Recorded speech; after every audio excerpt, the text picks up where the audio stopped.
ചോദ്യം ഇതാണ്, അങ്ങീ പറയുന്ന മുസ്ലിം ന്യൂനപക്ഷവുമായി ബന്ധപ്പെട്ട വിഷയം പറഞ്ഞല്ലോ, നിങ്ങളുടെ ഭാഗത്തുനിന്ന് എന്തെങ്കിലും പ്രതികരണം ഉണ്ടായിട്ടുണ്ടോ എന്ന്. നിങ്ങളുടെ ഭാഗത്തുനിന്ന് പ്രതികരണം ഉണ്ടാവുക മാത്രമല്ല, പ്രതികരണത്തോടെ എങ്ങനെ പ്രതികരിക്കുന്നു എന്നതും പ്രശ്നമാണല്ലോ.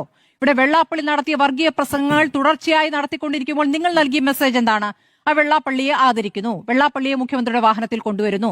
മലപ്പുറത്ത് ശ്വാസം മുട്ടുന്ന വെള്ളാപ്പള്ളിയെ ഒരിക്കലെങ്കിലും അതിരൂക്ഷമായി വിമർശിച്ച ആ നാവടക്കൂ, ഇനി പറഞ്ഞാൽ കേസെടുക്കുമെന്ന വാചകം നിങ്ങളിൽ നിന്നുണ്ടായിട്ടുണ്ടോ? ഉണ്ടായിട്ടുണ്ടോ? അത് ന്യൂനപക്ഷത്തിന് പ്രശ്നമാണെന്നേ. ഇനി ജമാഅത്തെ ഇസ്ലാമി ഇവിടെ എന്ത് ഭീഷണിയാണ് ഉണ്ടാക്കിക്കൊണ്ടിരിക്കുന്നത് എന്നുള്ള ചോദ്യമാണ്. നിങ്ങളെ പിന്തുണച്ച കാലത്തില്ലാത്ത ഭീഷണി ഇപ്പോൾ UDF-നെ പിന്തുണയ്ക്കുമ്പോൾ ഇവിടെ എന്തോ സഖ്യം രൂപീകരിച്ച് ഇവിടെ എന്തോ ബോംബ് പൊട്ടിക്കാൻ പോകുന്നു എന്ന മട്ടിൽ തുലോം തുച്ഛമായ, അവർക്ക് അത്ര പോലും വില അവർ കൽപ്പിക്കുന്നില്ല. നിങ്ങൾ എന്തിനാണ് അവരെ ഇത്ര വലുതാക്കി കൊണ്ടുവരുന്നത്? അപ്പോൾ അതേ മുദ്രാവാക്യം നിങ്ങൾ പറഞ്ഞ അതേ കാര്യമല്ലേ BJP ഏറ്റെടുത്തത്? അത് ആർക്ക് ഗുണം ചെയ്തു? BJP-ക്ക് പോയി. നിങ്ങൾക്ക് കിട്ടിയോ? നിങ്ങൾക്ക് കിട്ടിയതുമില്ല. അവർ നിങ്ങൾക്ക് പിന്തുണ നൽകിയ കാലമുണ്ട്. നിങ്ങൾ വേദികളിൽ പ്രസംഗിച്ച ചിത്രങ്ങളുണ്ട്, വാർത്തകളുണ്ട്. അവർക്ക് നിലപാടുള്ള സംഘടനയാണ് അവർ എന്ന് പിണറായി വിജയൻ പറഞ്ഞതിന്റെ പ്രസംഗത്തിന്റെ കട്ട്സ് ഉണ്ട്. ഇതൊക്കെ നിങ്ങൾ കണ്ടിട്ടില്ല. ഇതൊക്കെ അധിക കാലമൊന്നും ആയിട്ടില്ലെന്നേ. 2009, 2011 ഈ കാലങ്ങളിലൊക്കെ ഉണ്ടായ കാര്യങ്ങളാണ്. ഇനി നോക്കൂ, പ്രാദേശികമായി പിന്തുണയ്ക്കുക എന്നുള്ള കാര്യം ഞാൻ അങ്ങേക്കൊരു ഉദാഹരണം പറഞ്ഞുതരാം. പട്ടാമ്പി നഗരസഭയിലെ 12ാം വാർഡിൽ 1ാം സ്ഥാനത്തെത്തിയത് ലീഗാണ്. 2ാം സ്ഥാനത്ത് വെൽഫെയർ പാർട്ടിയാണ് എത്തുന്നത്. അവിടെ ഇടതു പിന്തുണ എന്ന് പ്രഖ്യാപിച്ചിരുന്നത് ഒരു സ്വതന്ത്രനാണ് കേട്ടോ. ആ സ്വതന്ത്രന് എത്ര വോട്ട് കിട്ടിയെന്നറിയോ? 0 വോട്ട്. അപ്പോൾ അവിടത്തെ നിങ്ങളുടെ പാർട്ടിയുടെ ബ്രാഞ്ചിൽ അംഗങ്ങളെങ്കിലും ഉണ്ടാവില്ലേ? അപ്പൊ അവര് എത്ര വോട്ട് കൊടുത്തു? ആർക്കാണ് കൊടുത്തത്? വെൽഫെയർ പാർട്ടിക്ക് ആ വോട്ട് പോയിട്ടുണ്ടെന്നേ. ഇത് പലയിടത്തായി ഇത്തരം ഉദാഹരണങ്ങളുണ്ട്. വടകര അഴിയൂരിൽ ഒരു വാർഡിൽ LDF-ന് 7, SDP അവിടെ ജയിക്കുന്നു, RMP UDF-നും കിട്ടിയിട്ടില്ല. അപ്പോൾ നിങ്ങളുടെ അവിടുത്തെ വോട്ടുകൾ എവിടേക്ക് പോയി എന്നുള്ള ചോദ്യം. ഇനി SDP കാരണം ഏറ്റവും കൂടുതൽ സീറ്റുകൾ പരാജയപ്പെട്ടുള്ളത് UDF ആണെന്നുള്ള കണക്കുകളുമുണ്ട്. അപ്പൊ വെള്ളാപ്പള്ളിക്കെതിരെ അങ്ങ് ഈ ബബ്ബ റഹീം അങ്ങ് ഡൽഹിയിൽ നിന്ന് വന്നതാണ്. തെരഞ്ഞെടുപ്പ് ഫലത്തെ വിശകലനം ചെയ്യാൻ വേണ്ടിയിട്ട് ഒന്ന് മാസായി നോക്കിയതാണ്. പക്ഷേ സ്മൃതി പരുത്തിക്കാട് അടിച്ച് മൂലക്കിരുത്തി റഹീമിനെ എന്നുള്ളതാണ്. റഹീം ഇങ്ങനെ ന്യായീകരിച്ചു കൊണ്ടേയിരിക്കുകയാണ്. റഹീമും സഖാക്കളും, എനിക്കിതില് ഒരൊറ്റ കാര്യമേ പറയാനുള്ളൂ. റഹീമും സഖാക്കളും ഇനിയും ഈ ന്യായീകരണങ്ങൾ തുടർന്നുകൊണ്ടേയിരിക്കുക. നിങ്ങൾ ഇപ്പൊ തോറ്റിട്ടില്ല, നിങ്ങൾക്ക് ഭരണം നഷ്ടപ്പെട്ടില്ല, ഇവിടെ ഒരു ഭരണവിരുദ്ധ വികാരം ഈ കേരളത്തിന്റെ സംസ്ഥാനത്തില്ല, ഇങ്ങനെ ഒരു തെരഞ്ഞെടുപ്പേ നടന്നിട്ടില്ല. അങ്ങനെ നിങ്ങൾ വിശ്വസിക്കണം. ഇവിടെ അങ്ങനെ ഒന്നും സംഭവിച്ചിട്ടില്ല. ഒരു തെരഞ്ഞെടുപ്പേ നടന്നിട്ടില്ല. തെരഞ്ഞെടുപ്പ് എന്നുള്ളതൊക്കെ മാധ്യമങ്ങളുടെ സൃഷ്ടിയാണ് എന്ന് നിങ്ങൾ പറയണം. അത് മാത്രമല്ല, വേണമെങ്കിൽ ഒരു പടി കൂടി കടന്ന് എല്ലാം AI ജനറേറ്റഡ് ആണ് എന്നുകൂടി പറഞ്ഞു വെക്കണം സഖാക്കള്. എന്നിട്ട് ഇതുപോലെ തന്നെ വെള്ളാപ്പള്ളി നടേശനെ നിങ്ങൾ ഇതുപോലെ കൈവെള്ളയിൽ കൊണ്ട് നടക്കണം. വിഷം തുപ്പാൻ, വിദ്വേഷം പരത്താൻ, അധിക്ഷേപിക്കാൻ, പരിഹസിക്കാൻ, അപമാനിക്കാൻ ഇനിയും വെള്ളാപ്പള്ളി നടേശന് അവസരങ്ങൾ സഖാക്കൾ ഉണ്ടാക്കി കൊടുക്കണം. അതും പോരാ. എന്നിട്ട് എന്ത് ചെയ്യണം? പിണറായി വിജയൻ ഇടക്കിടക്ക് ഒന്ന് പോയി വെള്ളാപ്പള്ളി നടേശനെ ഷോൾ അണിയിച്ച് ആദരിക്കണം.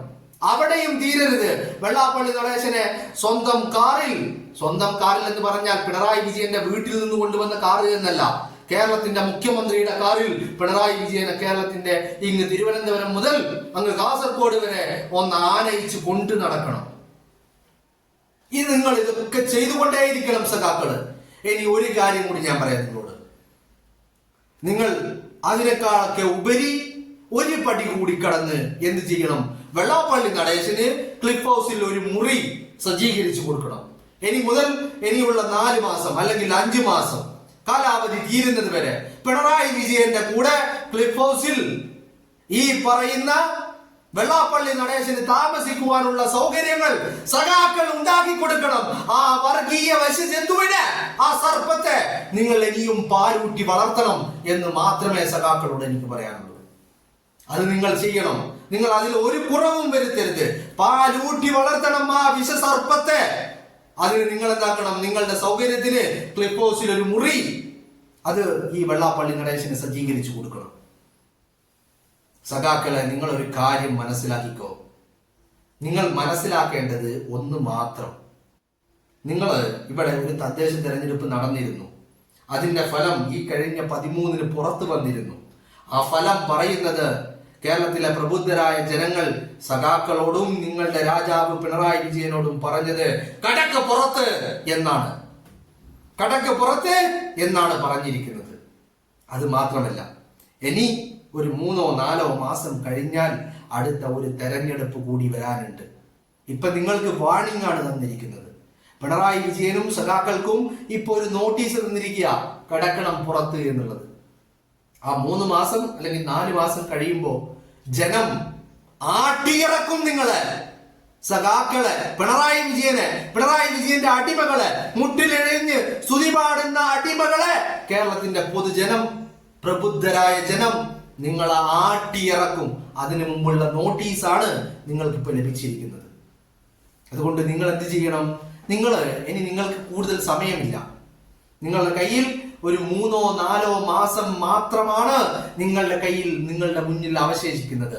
ഈ 4 മാസം ഇല്ലെങ്കിൽ ഈ ഒരു 3 മാസം, ഈ കാലയളവിൽ നിങ്ങൾ ചെയ്യേണ്ടത് മാക്സിമം ഈ പറയുന്ന വെള്ളാപ്പള്ളി നടേശൻ എന്ന് പറയുന്ന വർഗീയ വിഷസർപ്പത്തെ പാലൂട്ടി തലോടി കൈവെള്ളയിൽ സുരക്ഷിതനായി കൊണ്ടു നടക്കണം. വെള്ളാപ്പള്ളി നടേശനെ മാത്രമല്ല, അയ്യന്റെ പൊന്നുകെട്ട വാസുവിനെ, അയ്യന്റെ പൊന്നുകെട്ട മുരാരി ബാബുവിനെ, അയ്യന്റെ പൊന്നുകെട്ട ഉണ്ണികൃഷ്ണൻ പോറ്റിയെ, അയ്യന്റെ പൊന്നുകെട്ട നിങ്ങളുടെ ജില്ലാ സെക്രട്ടേറിയറ്റ് അംഗം പത്മകുമാറിനെ, അവരെയൊക്കെ നിങ്ങൾ ഇങ്ങനെ അണച്ചു പിടിച്ച് സംരക്ഷിച്ച് പിടിച്ച് നെഞ്ചോട് ചേർത്ത് പിടിച്ച് ഇപ്പോ എങ്ങനെയാണോ ഒരു പോറലും ഏൽക്കാതെ കൊണ്ടു നടക്കുന്നത് അതുപോലെ തന്നെ കൊണ്ടു നടക്കണം. നിങ്ങൾ അതുപോലെ തന്നെ കൊണ്ടു നടക്കണം. ഒരു മാറ്റവും നിങ്ങൾ വരുത്തരുത്. പറ്റുമെങ്കിൽ ഇപ്പൊ നിങ്ങൾ രണ്ടാമത് തുടങ്ങിയതുപോലെ എന്ന് പറഞ്ഞാൽ ഈ തെരഞ്ഞെടുപ്പിന് ശേഷം ഇന്ന് രാവിലെ മുതൽ തുടങ്ങിയ ഒരു പ്രതിഭാസമുണ്ട്. എന്താണ് ആ പ്രതിഭാസം? ഒരു പാട്ട് എഴുതിയ വ്യക്തിയെ വർഗീയവാദിയാക്കുവാനും ആ പാട്ട് വെച്ച് വർഗീയതയുടെ വിഷം വിത്തുകൾ പാകുവാനുള്ള ശ്രമം നിങ്ങൾ നടത്തുന്നുണ്ട്. അതും നിങ്ങൾ മുന്നോട്ട് കൊണ്ടുപോകണം. കാരണം കേരളത്തിലെ ജനപ്രബുദ്ധരാണ് എന്നുള്ളതാണ് അതിന്റെ അടിസ്ഥാനം. അപ്പോ ഇത്തരത്തിലുള്ള വർഗീയ വിഷവിത്തുകൾ പാകിക്കൊണ്ട് നിങ്ങൾ മുന്നോട്ട് പോകുകയേ ചെയ്യണം. നിങ്ങൾക്ക് ജമാഅത്തെ ഇസ്ലാമിയും വെൽഫെയർ പാർട്ടിക്കാരനും നിങ്ങളെ കൂടെ ഉണ്ടായപ്പോ, നിങ്ങളുടെ വോട്ട് ബാങ്ക് ആയിരുന്നപ്പോ, നിങ്ങളുമായി സഖ്യമുണ്ടാക്കിയപ്പോ, അവരുടെ വോട്ടുകൾ നിങ്ങൾക്ക് നൽകിയപ്പോ, പിണറായി വിജയൻ ജമാഅത്തെ ഇസ്ലാമിയുടെ ആസ്ഥാനത്ത് പോയി അന്നത്തെ ജമാഅത്തെ ഇസ്ലാമിയുടെ അമീറായിരുന്ന ടി ആരിഫലയെ കണ്ടപ്പോ, അവരുമായി ചർച്ച നടത്തിയപ്പോ, നീക്കുപോക്കുകൾ ഉണ്ടായപ്പോ ഒന്നും നിങ്ങൾക്ക് പ്രശ്നമുണ്ടായിരുന്നില്ല. നിങ്ങൾക്ക് വോട്ട് കിട്ടില്ലെന്ന് കണ്ടപ്പോ ആ കൊണ്ട് നടന്നവരെ നിങ്ങൾ വർഗീയവാദിയും ദേശദ്രോഹികളും രാജ്യദ്രോഹികളും ചാപ്പ കുത്തുവാനുള്ള ശ്രമങ്ങൾ നടത്തുന്നു. ഇപ്പുറത്ത് ഇപ്പോ സ്മൃതി പരുത്തിക്കാട് പറഞ്ഞ ഒരുപാട് ഉദാഹരണങ്ങൾ, ഇനി പറയാത്തതുമായ ഒരുപാട് ഉദാഹരണങ്ങൾ, സഖാക്കൾക്ക് 0 വോട്ട് കിട്ടിയ സ്ഥലങ്ങൾ അതുണ്ടായില്ലേ ഈ തെരഞ്ഞെടുപ്പിൽ? എന്തുപറ്റി? നിങ്ങളുടെ വോട്ടുകളൊക്കെ എങ്ങോട്ട് പോയി? നിങ്ങളുടെ വോട്ടുകൾ വെൽഫെയർ പാർട്ടിക്കാരന് മറിച്ചു കൊടുത്തു. നിങ്ങളുടെ വോട്ടുകൾ SDPI-കാരന് മറിച്ചു കൊടുത്തു. അല്ലേ? അതല്ലേ സംഭവിച്ചത്? എന്നിട്ടും ഉളുപ്പില്ലാതെ വന്നിരുന്ന് റഹീമിനെ പോലെയുള്ള ക്രിമിനലുകൾ, ഇവരൊക്കെ പക്കാ ക്രിമിനലാണ്, പക്കാ ക്രിമിനൽ. രാജ്യസഭയിൽ പോയിട്ട് ഒരു വീട്ടിൽ പോലും കയറ്റാൻ കൊള്ളാത്തവരാണ് രാജ്യസഭയിലേക്ക് സഖാക്കൾ തിരികെ കയറ്റിയതാ. അല്ലേ? അവിടെ ചെന്നിട്ടോ ഞാൻ പറയുന്നത് ദിലീപിന്റെ പടത്തെ കുറിച്ചല്ല, ബബ്ബബ്ബ റഹീമിനെ കുറിച്ചാണ്. ആ ബബ്ബബ്ബ റഹീം ഒന്ന് മാസാകാൻ വേണ്ടി വന്നതാ, തെരഞ്ഞെടുപ്പിന് വിശകലനം ചെയ്യാൻ. സ്മൃതി പരുത്തിക്കാട് അടിച്ച് മൂലക്കിരുത്തി, ഇരിക്ക റഹീമേ അവിടെ. ജനം വിജയനോട് പറഞ്ഞു, കടക്ക് വിജയ പുറത്ത്. റഹീമിനോട് സ്മൃതി പറഞ്ഞു, ഇരിക്ക റഹീമേ അവിടെ. ചോദിച്ച ചോദ്യങ്ങൾക്കൊന്നും മറുപടിയില്ല. പിന്നെ എന്താണ്? പിന്നെ ചാപ്പകുത്തലുകളാണ്. Welfare പാർട്ടിക്കാരൻ രാജ്യദ്രോഹി, welfare പാർട്ടിക്കാരൻ ദേശദ്രോഹി.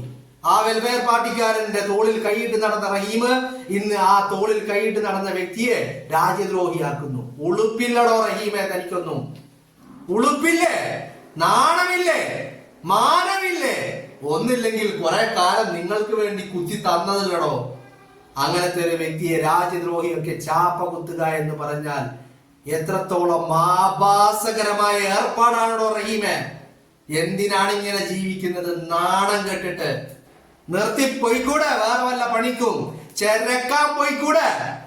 ആ ക്ലിഫ് ഹൗസിന് മുമ്പില്, സെക്രട്ടേറിയറ്റിന് മുമ്പില് ഒരു കത്തിയും ഒരു കത്രികയും പിടിച്ചിരുന്നാ മതി, രാവിലെ മുതൽ വൈകുന്നേരം വരെ തിന്നാനുള്ളത് കിട്ടും. ചേരച്ചൂടെ അതല്ല നല്ലത്. ഇതിലും എന്തിനാണ് ഇങ്ങനെ ജീവിക്കുന്നത്? സഖാക്കളോട് തന്നെയാ ചോദിക്കുന്നത്, റഹീമിനോട് മാത്രമല്ല, സഖാക്കൾ ഓരോന്നിനോടും. ഇപ്പൊ പാനൂരിലും കണ്ണൂരിലും പിണറായിലും ബോംബുണ്ടാക്കുക. എന്തിനാ ബോംബുണ്ടാക്കണേ? തെരഞ്ഞെടുപ്പ് തോൽവിയില് മനംനൊന്ത സഖാക്കള് അതിന് പകരം ചോദിക്കാൻ, കലാപമുണ്ടാക്കാൻ, കൊലപാതകങ്ങൾ ഉണ്ടാക്കാൻ വേണ്ടി ബോംബുണ്ടാക്കുക. പക്ഷെ ആ ബോംബ് ഉണ്ടാക്കിയവന്റെ കയ്യിലിരുന്ന് തന്നെ പൊട്ടി. ഇപ്പൊ സഖാക്കൾ പറയുന്നത് അത് ബോംബല്ല, പടക്കാണെന്ന. ആരാണ് ആള്? ആളാരാ? ഒന്നാം തരം ഡിവൈഎഫ്ഐയുടെ ക്രിമിനൽ ഗുണ്ട. ആ ഗുണ്ടയുടെ കൈപ്പത്തി അങ്ങ് അറ്റുപോയി, ചിന്നിച്ചിതറി, ചിന്ന ഭിന്നമായി. കാരണം എന്താ? ബോംബാ പൊട്ടിയത് കയ്യിൽ നിന്ന്.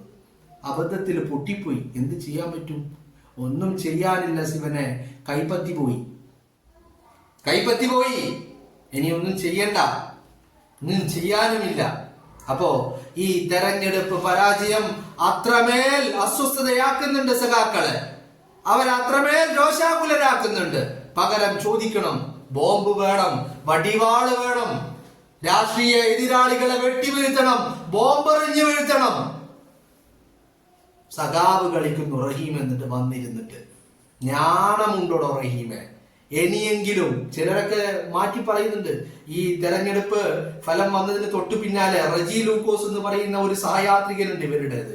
ചാനൽ ചർച്ചകളിൽ വന്നിരുന്ന് ഈ ക്യാപ്സ്യൂളുകൾ വിളമ്പുന്ന റജി ലൂക്കോസ്. ആ റജി ലൂക്കോസ് ഈ വെള്ളാപ്പള്ളി നടേശന്റെ ഒരു ചിത്രം വെച്ചിട്ട് പറഞ്ഞത് നന്ദിയുണ്ടേ എന്നാണ്. കാരണം ചിലർക്കൊക്കെ മനസ്സിലാവുന്നുണ്ട്, ഇത്തരത്തിൽ വർഗീയ വിഷസർപ്പങ്ങളെ കൊണ്ടു നടന്നത് അതാണ് ഈ തെരഞ്ഞെടുപ്പിന്റെ ഏറ്റവും വലിയ തിരിച്ചടിക്കുള്ള കാരണം എന്നുള്ളത് സഖാക്കളിൽ ചിലർക്ക് ബോധ്യം വരുന്നുണ്ട് എന്നുള്ളതാണ്. അപ്പോ റഹീമിന്റെ ഒക്കെ ഈ ആളാവൽ കളി, അത് രാജാവിന്റെ മുന്നിൽ ഈ ക്യാപ്സ്യൂളുകൾ വെക്കും. രാജാവ് ഈ സ്തുതിപാഠക സംഘത്തെ കാണുമ്പോൾ ഭയങ്കര ഹാപ്പിയാ. കാരണം എന്താ? അവിടെ രാജാവിന്റെ മുഖത്ത് നോക്കി ഒരാളും സംസാരിക്കില്ല, മുഖത്ത് നോക്കി കൈ ചൂണ്ടി ആരും സംസാരിക്കില്ല. എല്ലാവരും സ്തുതിപാഠകരാണ്, എല്ലാവരും മുട്ടിലിഴയുന്നവരാണ്, എല്ലാവരും അടിമകളാണ്.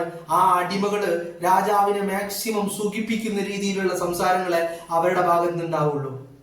ആ പണി റഹീം കേരളത്തിന്റെ പൊതുജനത്തിന്റെ മുന്നിൽ എടുക്കേണ്ട. അത് മാത്രമേ റഹീമിനോട് പറയാനുള്ളൂ. ഉളുപ്പുണ്ടോ എന്ന് ചോദിക്കുക.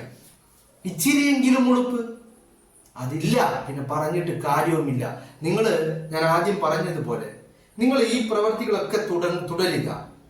ഒന്നും നഷ്ടപ്പെട്ടിട്ടില്ല, തിരിച്ചടികളൊന്നും ഉണ്ടായിട്ടില്ല, ഒരു ഭരണവിരുദ്ധ വികാരം കേരളത്തിലില്ല, ഇങ്ങനെ ഒരു തെരഞ്ഞെടുപ്പേ നടന്നിട്ടില്ല. അങ്ങനെ നിങ്ങൾ അങ്ങോട്ട് വിശ്വസിക്കുക. എന്നിട്ട് ഇതുപോലെ തന്നെ വെള്ളാപ്പള്ളി നടേശനെ കൈവെള്ളയിൽ വെച്ച് നിങ്ങൾ മുന്നോട്ടുള്ള യാത്രകൾ ഇനിയുള്ള 4-5 മാസം ആ യാത്ര അങ്ങനെ പോവുക. ഞാൻ പറഞ്ഞില്ലേ മുമ്പ്, പറ്റുമെങ്കിൽ ക്ലിഫ് ഹൗസിൽ ഒരു മുറി അത് വെള്ളാപ്പള്ളി നടേശന് വേണ്ടി സഖാക്കള് സജ്ജീകരിച്ച് കൊടുക്കണം എന്നുള്ള ഒരു അപേക്ഷ മാത്രമേ ഉള്ളൂ.